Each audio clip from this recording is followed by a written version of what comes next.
எல்லாருக்கும் நமஸ்காரம். நான் ஆம்கிரி சௌந்தரராஜன். டெய்லி பகவத்கீதை பார்த்துட்டு வரோம். இது உபகதை 15வது அத்தியாய மகிமை பத்மபுராண கதை பார்க்கலாம். கௌட தேசத்தில் நரசிம்மன் என்று பெயருள்ள ஒரு அரசன் இருந்தான். அவனுக்கு சரவ பேருண்டன் என்ற சேனாதிபதி உண்டு.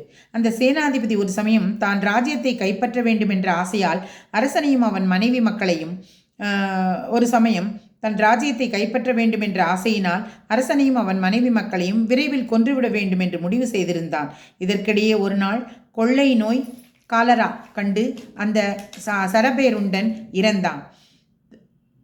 தான் நினைத்த பாவத்திற்கேற்ப அவன் சிந்து தேசத்தில் ஒரு குதிரையாக பிறவி எடுத்தான். அந்த குதிரையின் லட்சணங்களை அறிந்து கொடதேசத்தை சேர்ந்த ஒரு வைசியகுமாரன் அதை அதிக விலைக்கு வாங்கி தன் நகரத்துக்கு கொண்டு சென்றான்.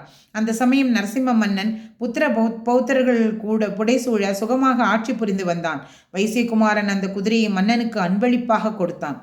அந்த குதிரையின் லட்சணங்களை பார்த்து மகிழ்ந்த அரசன் அந்த வைசியகுமாரனுக்கு பல வெகுமதிகளை அளித்து அனுப்பினான். அரசனும் அந்த குதிரை மீது ஏறி பல போர்களில் வெற்றி கண்டான். ஒரு நாள் அரசன் அந்த குதிரை மீது ஏறி வேட்டையாடுவதற்காக வனத்திற்கு சென்றான். தன்னுடன் வந்தவர்களை விட்டு தான் மட்டும் தனியாக காட்டில் அங்குமிங்கும் திரிந்து வேட்டையாடி தாகத்தால் வருந்தினான்.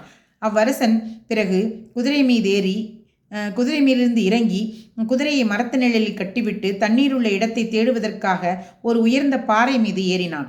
அப்பொழுது காற்றில் ஒரு ஓலை அடித்து கொண்டு வந்து அவன் எதிரில் விழுந்தது. அந்த ஓலையில் ஏதோ எழுதியிருப்பதைக் கண்டு அதை கையில் எடுத்தான் அரசன். அதில் பகவத்கீதை 15ஆம் அத்தியாயத்தின் அரை ஸ்லோகம் எழுதப்பட்டிருந்தது. அதை அவ்வரசன் உறக்க படித்தான். என்னே விந்தை! அந்த ஸ்லோகத்தை கேட்டவுடன் அந்த குதிரை கீழே விழுந்து உதைத்து கொண்டு இறந்து விட்டது. அரசன் அதனருகில் ஓடோடி வந்து கடிவாளம், சேணம் முதலியவைகளை அகற்றி குதிரையை எடுத்து நிறுத்த முயன்றான். ஆனால் அதன் உயிர் எப்பொழுதோ போய்விட்டது. அப்பொழுது பளிச்சென்று ஒரு விமானம் ஆகாயத்தில் காணப்பட்டது. அதில் சரபேருண்டன் திவ்ய ரூபத்துடன் அமர்ந்து அரசனுக்கு விஷயத்தை விளக்கிவிட்டு விண்ணுலகம் சென்றான். அரசனும் அருகிலிருந்த ஒரு மலை மீது ஏறினான். அதன் மீது ஒரு ஆசிரமம் இருந்தது. அங்கே ஒரு பர்ணசாலையில் ஒரு பிராமணர் இருந்தார். அவரை அரசன் வணங்கி, சுவாமி, நான் ஏறி வந்த குதிரை எப்படி விண்ணுலகம் சென்றது? இந்த ரகசியத்தை எனக்கு கூறியருள வேண்டும் என்று வேண்டினான். அவர் முக்காலமும் அறிந்த மகான். ஆகவே அரசனை பார்த்து, அரசே, பேருண்டன் உன் சேனாதிபதி. அவன் மனைவி மக்களுடன் உன்னை கொன்று ராஜ்யத்தை கைப்பற்ற நினைத்தான்.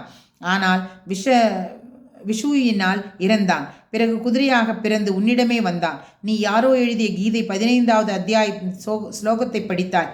அதன் மகிமையால் அவன் முக்தி அடைந்தான் என்றார். அரசன் அவ்வந்தனரின் அடிபணிந்து கீதை 15வது அத்தியாயத்தை உபதேசம் பெற்றான். பிறகு மகனை சிம்மாசனத்தில் அமர்த்தி கீதை 15ஆம் அத்தியாயத்தை பாராயண மகிமையால் நற்கதி அடைந்தான். கிருஷ்ணார்ப்பணமஸ்து.